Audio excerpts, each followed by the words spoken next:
Hi అండి. తెలుగు కథల ప్రపంచంకు స్వాగతం.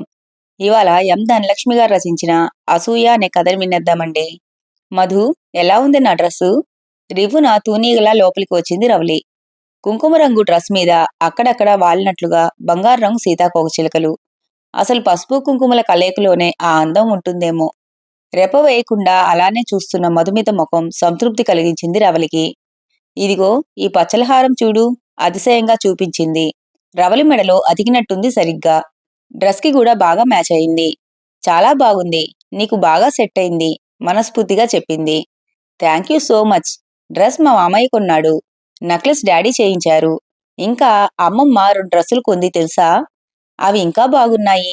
నానమ్మ కూడా ఒక డ్రెస్ కొంది. ఈ పండగకి మొత్తం 4 డ్రెస్సులు వచ్చాయి. ఇవి నీకు చూపించాలని ఇంటికి రాగానే నీ దగ్గరికే వచ్చాను.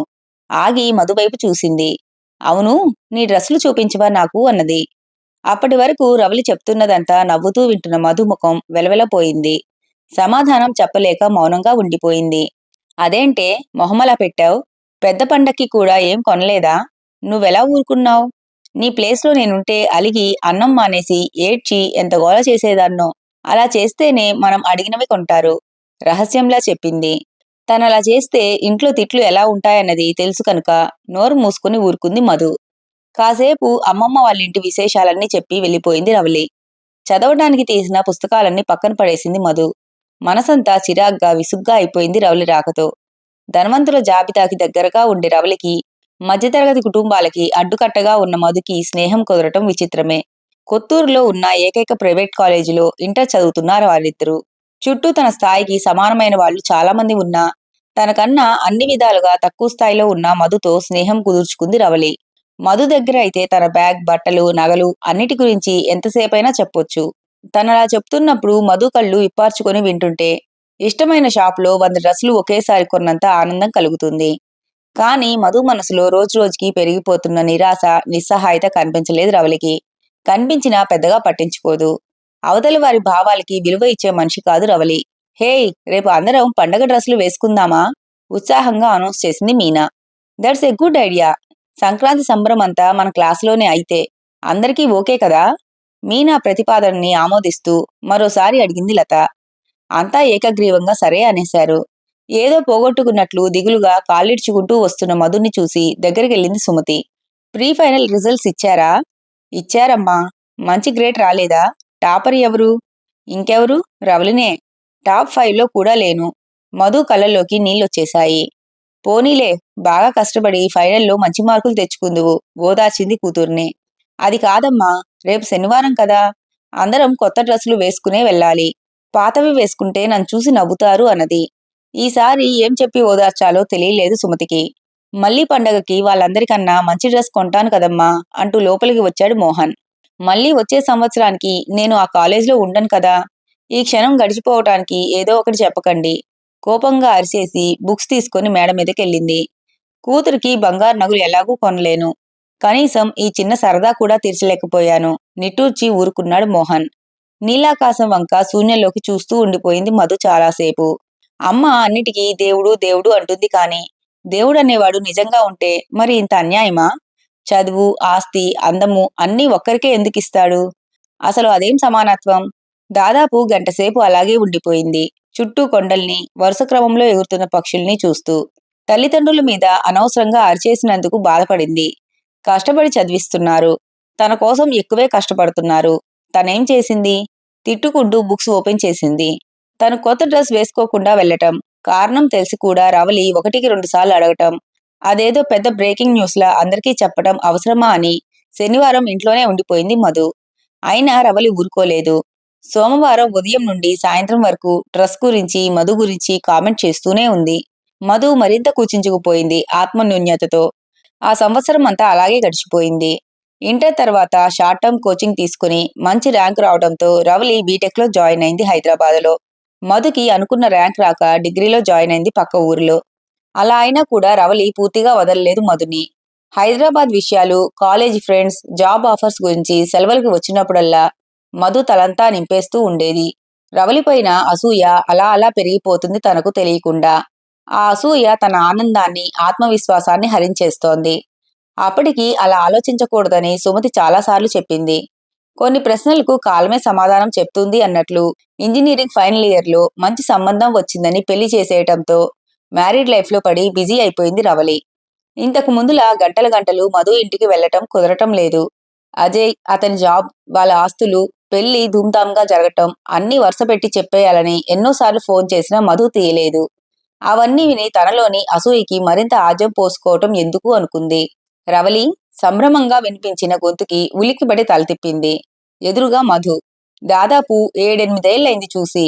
అన్నాళ్ల తర్వాత పాత స్నేహితురాలు సడన్ గా కనిపించడమే చిత్రంగా ఉంటే, ఎప్పుడూ తనని తప్పుకొని తిరిగే మధు తనంతటా తనే వచ్చి పలకరించటం ఇంకా విచిత్రం అనిపించింది. హాయ్, ఎలా ఉన్నావ్? నువ్వేంటిక్కడ?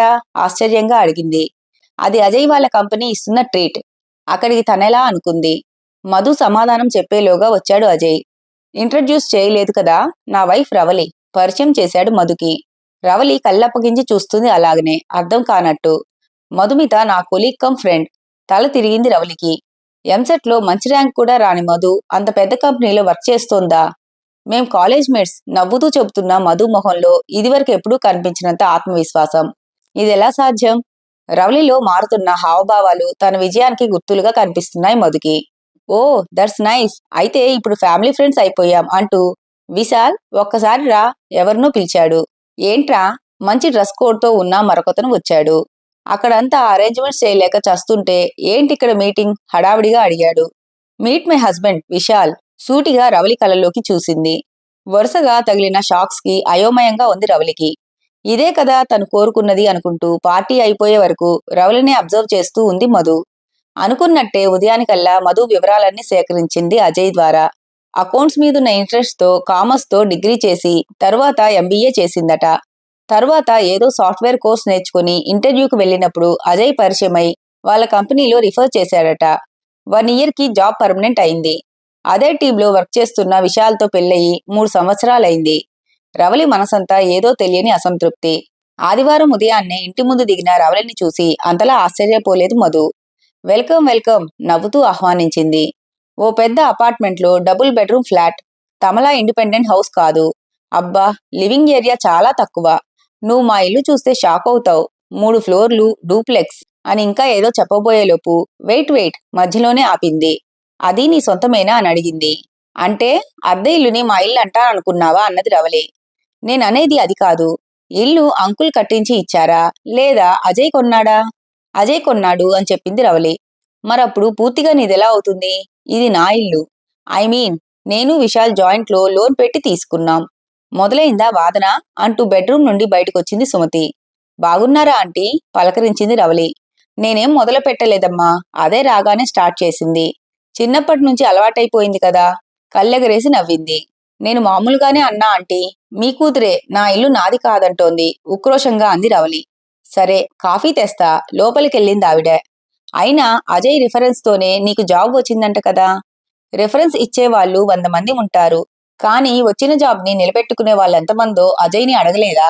మధు అస్సలు తగ్గలేదు. నాకు జాబ్ చేసే ఇంట్రెస్ట్ లేదులే. ఆ జీతం కోసం రోజంతా వాళ్ళు చెప్పిన దానికి తలూపాలి అన్నది రవలి. మరెందుకు చదివావ్? పెళ్లికి క్వాలిఫికేషనా? అలా అర్ధగంట సేపు వాదించుకున్నాక అర్థమైపోయింది రవలికి ఇక మధుతో నెగ్గలేనని.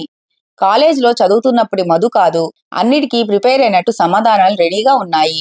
అప్పుడు నోటి నుండి మాటే బయటికి వచ్చేది కాదు. ఏదైతేనేం ఇక రవలికి మధు ఇంటికి రావాల్సిన అవసరం, వచ్చే ఓపిక రెండూ లేవు. మధు ఇప్పుడు గంగిరెద్దులా తను చెప్పిన వాటికి తలూపదు. అయినా అది కష్టపడి అన్నీ కొనుక్కోవాలి. తనకేం, అడగటం ఆలస్యం. తండ్రి అజయ్ చేతిలో పెడతారు గర్వంగా నవ్వుకుంది. కాసేపయ్యాక అజయ్ రావటంతో బయలుదేరింది Ravali. Thank you so much Ravali, మనస్ఫూర్తిగా చెప్పింది మధు. పిలవకపోయినా మీ ఇంటికొచ్చినందుకా అడిగింది రవలి. కాదు, నువ్వు ప్రతిసారి నన్ను మా కుటుంబ స్థాయిని నీతో పోల్చి తక్కువ చేసినందుకే నాలో అసూయ పెరిగింది. ఏదో చేయాలన్న కోపం, కసి ఎక్కువయ్యాయి. లేకుంటే యావరేజ్ స్టూడెంట్గా ఉన్న నేను ఇంత సాధించగలిగేదాన్నా? అయితే అసూయతో సాధించావా అడిగింది రవలి. అవును, మా అమ్మా నాన్నల కన్నా నీ మాటలే నన్నెక్కువగా ప్రోత్సహించాయి. నిన్ను తలుచుకున్నప్పుడల్లా రెట్టింపు కష్టపడ్డాను అన్నది. రవలి మైండ్ బ్లాక్ అయింది. అసూయతో ఇంత చేసిందా? మరేం మాట్లాడకుండా కారెక్కింది రవలి. ఇంక చాలు మధు అంది సుమతి. ఈ అసూయ, ఈర్ష్య మనిషిని పతనం చేస్తాయి. తనేదో చేసింది, నువ్వు రిటర్న్ చేసేశావు. ఇంక వదిలేయ్ హెచ్చరించింది. తను జాబ్ చేయటం లేదని, సంపాదన లేదని తక్కువ చేయకు అని చెప్పింది. లేదమ్మా ప్రశాంతంగా నవ్వింది మధుమిత. తనని తక్కువ చేయాలని నాకెప్పుడూ లేదు. నేను నీతో సమానం అని మాత్రమే చూపించాలనుకున్నా. తను తన కుటుంబం తప్ప మిగిలిన వాళ్ళందరూ అధములు అన్న భావన వదిలేయాలని అలా మాట్లాడా. ఎవరినైనా తక్కువ చేసి బాధపెట్టే హక్కు లేదు తనకి. అయితే నీ సక్సెస్ కి కారణం మేమెవరం కాదు, రవలి అన్నమాట అన్నది. అది మాత్రం నిజమమ్మా. నవ్వుకుంటూ తల్లి భుజాల చుట్టూ చేతులేసి లోపలికి నడిచింది మధు. ఇంతటితో కథ కంచికి మనం ఇంటికి. ఈ కథ గనుక మీకు నచ్చినట్లయితే లైక్ చేసి, షేర్ చేసి, కామెంట్ చేసి మన ఛానల్కి సపోర్ట్ చేసేయండి ఫ్రెండ్స్. ఇక ఉంటానండి. By by.